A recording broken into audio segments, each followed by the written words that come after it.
اس کو عنوان دیا چوتھا مرحلہ تشدد و تعذیب. تعذیب عذاب یعنی عذاب دینا. تعذیب کا مطلب ہوگا عذاب دینا، سزا دینا، تشدد کرنا. تشدد و تعذیب کے جواب میں صبر محض.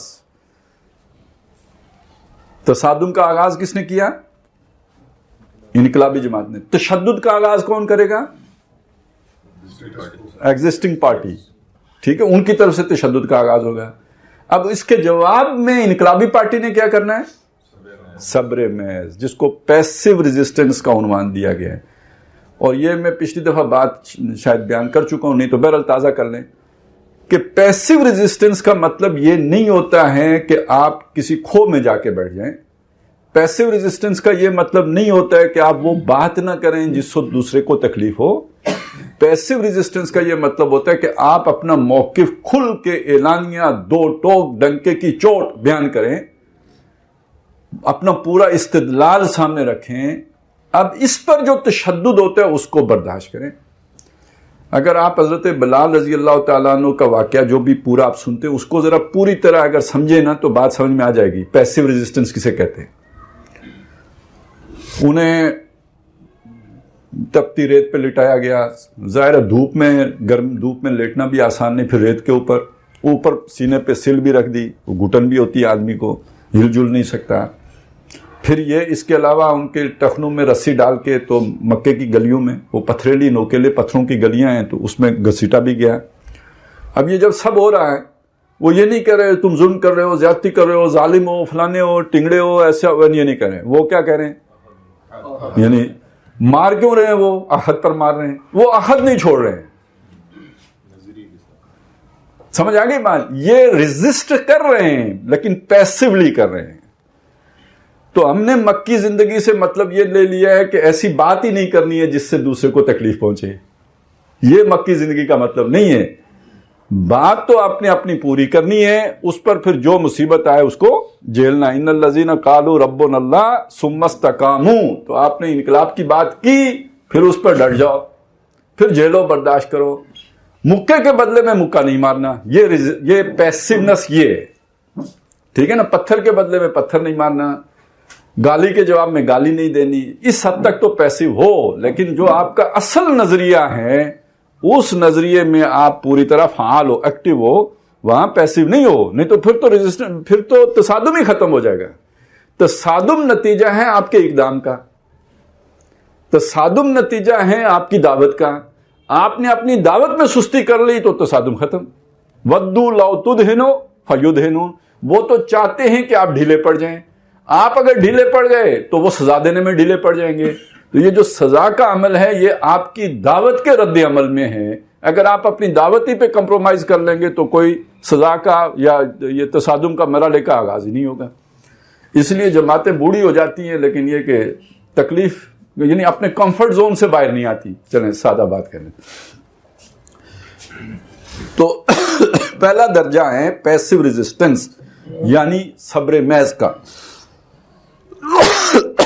اس کی وجہ یہ ہے کہ جب انقلابی جماعت اس نظام کو غلط و فاسد قرار دیتی ہے، یعنی جو ایگزسٹنگ سسٹم ہے جب اسے وہ کہتی ہے غلط ہے، یہ فاسد ہے، یہ باطل ہے، یہ ظالمانہ ہے، یہ لوگوں کو جو ہے وہ حقوق نہیں دیتا ہے، تو لوگ اس جماعت کو چھوڑیں گے نہیں. یہاں لوگوں سے کیا مراد ہے؟ عام بندے کو کیا تکلیف ہوگی یہ بات سن کر؟ جن کا نظام ہے وہ مقدس ہستیاں آپ کو نہیں چھوڑیں گی. وہ پیروں کی صورت میں ہوں، فقیروں کی صورت میں ہوں، سیاسی رہنماؤں کی صورت میں ہوں، خاک نشیں ہوں یا عرش نشیں ہوں، لیکن اگر وہ آپ نے ان کی دکھتی رگیں چھیڑ دی ہیں کہ ان کے وہ مفادات چھننے کا خطرہ پیدا ہو گیا ہے، جو وہ چوزن پیپل کی حیثیت سے اپنے لیے اپنا حق سمجھتے ہیں کہ بھائی یہ باقیوں سے ہم مختلف ہیں، یہ سارے جو ہے نا اسٹوپڈ اور we are the chosen people, اور یہ سست کاہل جاہل اور ہم ہیں ایکٹیو، تو اس کے نتیجے میں یہ سارے مفادات لینا ہمارا حق ہے. 117 پلاٹ ہوں، 122 ہوں، 150 ہوں، 250 ہوں، یہ تو ہمارا پیدائشی حق ہے نا، کیونکہ ہم ہیں اعلیٰ و عرفہ. اب آپ کہیں نہیں عدل ہو تو سب سے زیادہ پیٹ میں مروڑ کس کے اٹھے گی؟ جس کے چھننے کا خطرہ ہے. تو پھر یہ جو اس مفاد اٹھا رہا ہے تو وہ کیوں چھوڑے گا اس انقلابی جماعت کو؟ چھوڑیں گے نہیں، لیکن وہ پہلے کیا کریں گے؟ انقلابی فکر اور نظریہ کو چٹکیوں میں اڑائیں گے. یہ چٹکیوں میں اڑانا کیا ہوتا ہے؟ یہ کام ہونے والا نہیں اور واقعی ہونے والا نظر نہیں آتا. میں نے آج بھی آپ اپنے سیناریو میں دیکھیں تو ہم کہیں یار یہ طاقتور عناصر، پھر پوری دنیا کو سامنے رکھیں، پھر ان کی مضبوطی کو دیکھیں، صاحبان اقتدار کی مضبوطی کو دیکھیں، تو یہ اس آواز میں کیا رکھا ہے، کیسے ہوگا؟ یعنی ہر بندے کو لگتا ہے کہ یہ کام ہوگا نہیں. اوپر سے ان کا پروپیگنڈا بھی یہی ہوتا ہے فل، کہ یہ مطلب دیوانے کی بڑھ ہے، یہ کہاں ہوگا، یہ ہو نہیں سکتا، یہ بہت آئیڈیلزم ہے. وہ کہتے ہیں جس کو عشق خلل ہے دماغ کا، تو ان کے کچھ مطلب کوئی نفسیاتی ایشو ہو گیا ہے، اس طرح کی باتیں کر رہے ہیں. یہ کوئی محروم رہ گئے ہیں، کوئی سیٹسفائیڈ نہیں ہیں، اس دوڑ میں یہ آگے نہیں آ سکے تو پھر اب جو ہے نا نہ کھیلوں گا نہ کھیلنے دوں گا پہ آ گئے ہیں. تو مطلب اس طرح کی ساری باتیں سننی پڑی اور سننی پڑتی ہیں. تو وہ پہلے اس کو چٹکیوں میں اڑائیں گے، استہزاء اور تمسخر کریں گے. آئے جی وڈے انقلابی،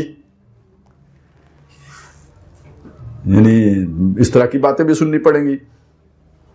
فکرے چست کریں گے، مذاق اڑائیں گے، کہیں گے دماغ خراب ہو گیا ہے، دیوانے اور مجنون ہیں، سائیکو ہو گئے ہیں. آپ کو کسی ڈاکٹر کو دکھا نہ دیں، کوئی بات نہیں، وہ ہمارے دوست ہیں، فیس نہیں لیں گے، بہت اچھے انسان ہیں، بڑے ہمدرد آدمی ہیں، آپ کے مرض کی تشخیص کر دیں گے. یہ آپ کو ذہنی طور پہ سٹیبل نہیں لگتے ہیں کچھ مجھے، تو آئیے آپ کا علاج کراتے ہیں. تو اصل میں تو یہ سارا جو ہے نا وہ آپ کی ول توڑنے کی کوشش ہے. اور جس شے کو ہوگی یقین محکم عمل پہم محبت فاتح عالم، تو اس یقین کے اندر دراڑ پیدا ہوگی تو آپ کا عمل سست ہوگا نا. تو وہ دراڑ پیدا کرنے کے یہ سارے حربے ہیں. تو تمسخر اڑائیں گے، چٹکیوں میں اڑائیں گے، استہزاء کریں گے، دیوانہ کہیں گے، مجنون کہیں گے، اور مذاق اڑائیں گے، دماغ خراب ہو گیا ہے کہیں گے.